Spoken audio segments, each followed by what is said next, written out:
Ces arcs vont porter une portion de la voûte en bois ici, et concentrer la charge de la voûte sur les piliers.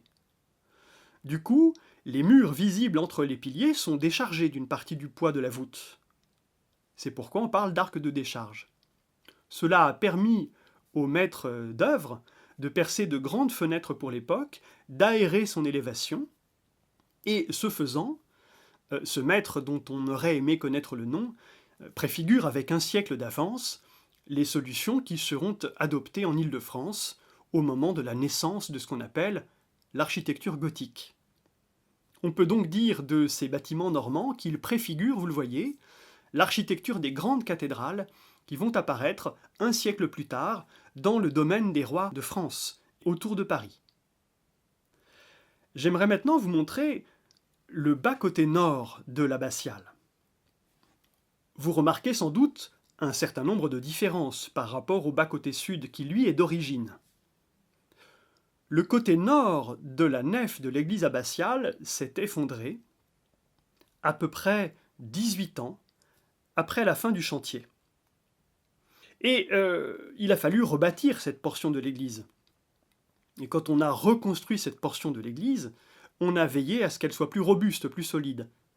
Et vous voyez qu'ici, on a utilisé maintenant des arcs entièrement en pierre de taille, et vous remarquerez que le profil de ces arcs a également évolué.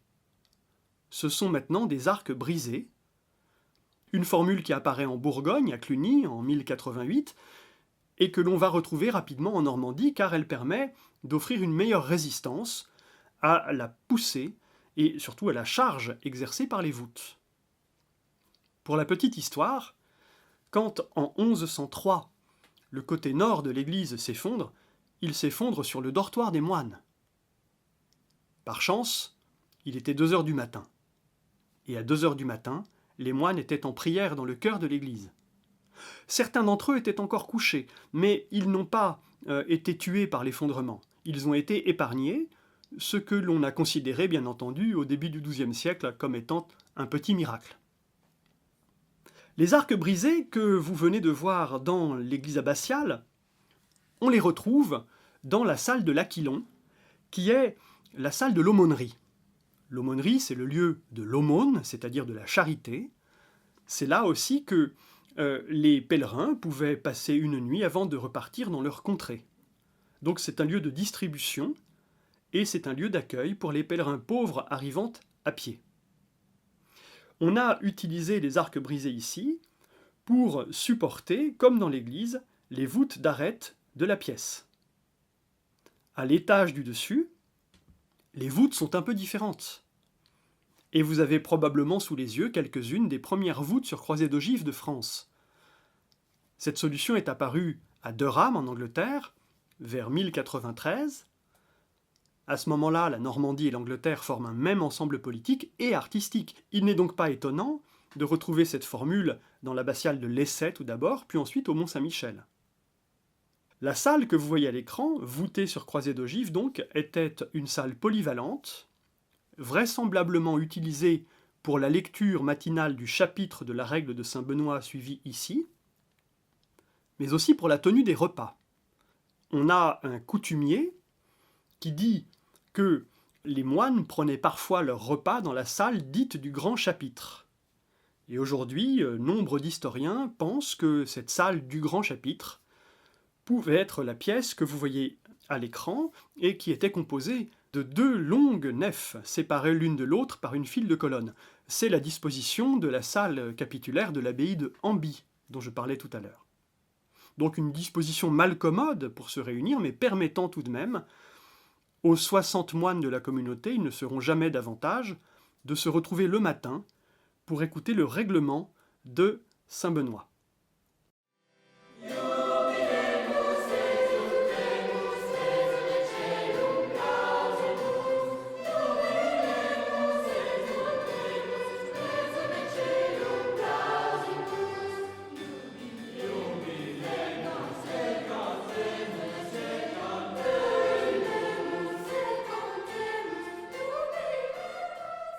Maintenant, nous allons passer au 3e étage de l'abbaye romane.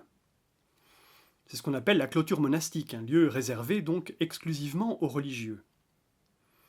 En général, quand une abbaye bénédictine est construite, les bâtiments sont articulés, organisés, autour d'un jardin qu'on appelle le cloître.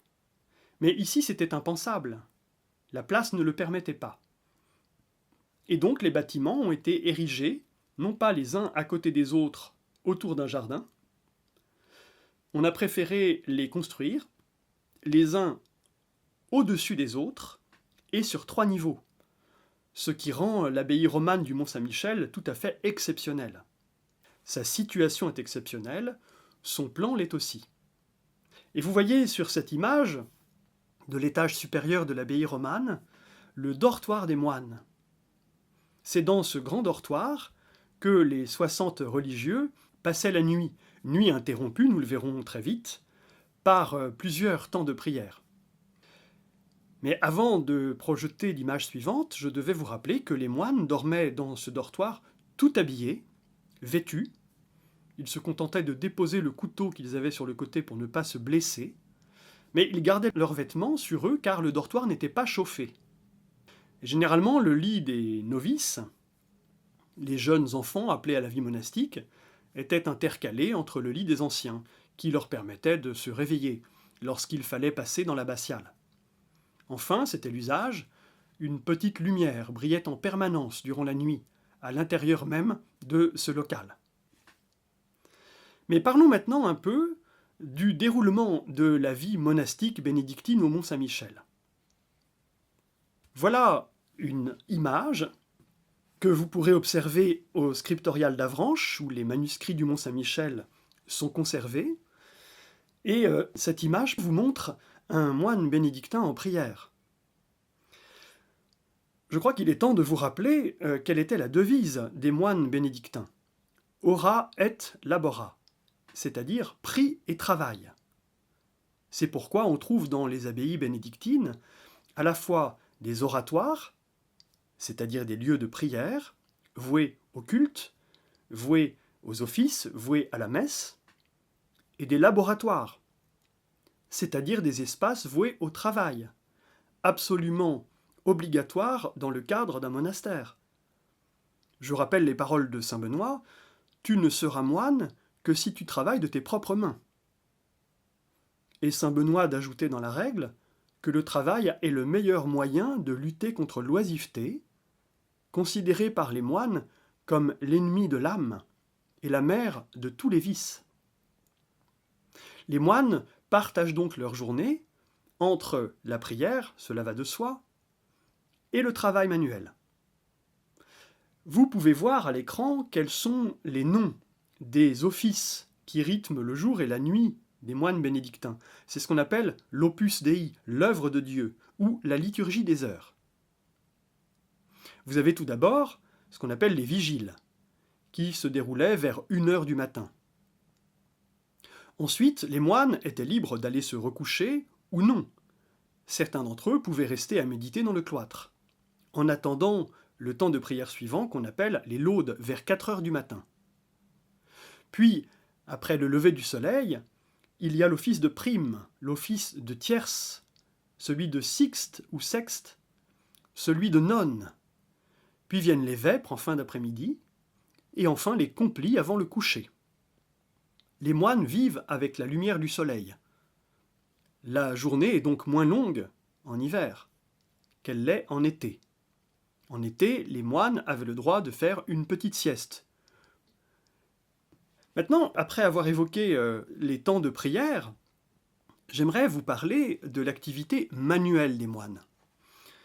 Il est bien évident que les membres de la communauté monastique du Mont n'avaient pas le temps de descendre au pied du rocher, de traverser la baie du Mont-Saint-Michel, pour rejoindre les terres qu'ils possédaient et les cultiver. C'est pourquoi ils vont se concentrer sur un travail intellectuel, laissant ce travail manuel, agricole, à d'autres personnes. Ils ne peuvent pas cultiver les champs et revenir à temps pour les offices. C'est impossible.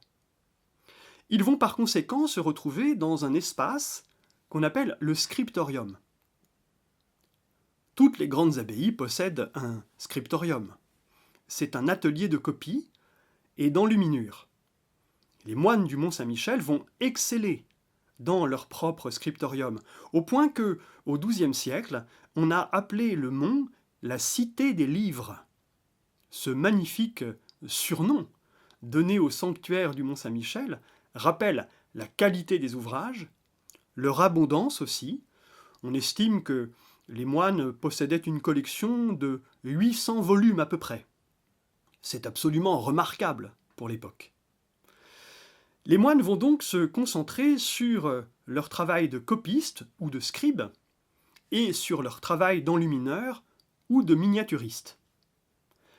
4 heures par jour, comme vous pouvez le voir à l'écran, les moines bénédictins, pas tous, ceux qui ont une belle main, c'est-à-dire ceux qui ont un talent de scribe ou de peintre, mais ces moines vont se retrouver 4 heures par jour dans un espace prévu à cet effet, souvent chauffé, pour éviter l'engourdissement des mains et pour ne pas que l'encre gèle. Et 4 heures par jour, les copistes du Mont-Saint-Michel vont avancer patiemment leur ouvrage, au rythme de 1 heure par page. Ils peuvent donc faire 4 pages par jour. Vous le voyez, c'est très lent. On comprend mieux pourquoi, à la fin des ouvrages réalisés par les moines, dans ce qu'on appelle le colophon, leur signature, on peut souvent lire « Grâce à Dieu, j'ai terminé », car les moines n'étaient pas sûrs d'aller au bout de leur labeur. Les magnifiques pages écrites à la plume, vous remarquerez le couteau tenu par le moine pour tailler la plume, qui s'use au fur et à mesure du travail. Ces magnifiques volumes, donc ces belles pages, étaient généralement faites de peaux de mouton. On sait que les moutons de Pré-Salé ont été élevés dans la région à partir du XIe siècle. Les moines ont donc vraisemblablement été à l'origine des premiers troupeaux de la région, ce qui leur permettait de se vêtir, de nourrir les nobles de passage et d'avoir du parchemin.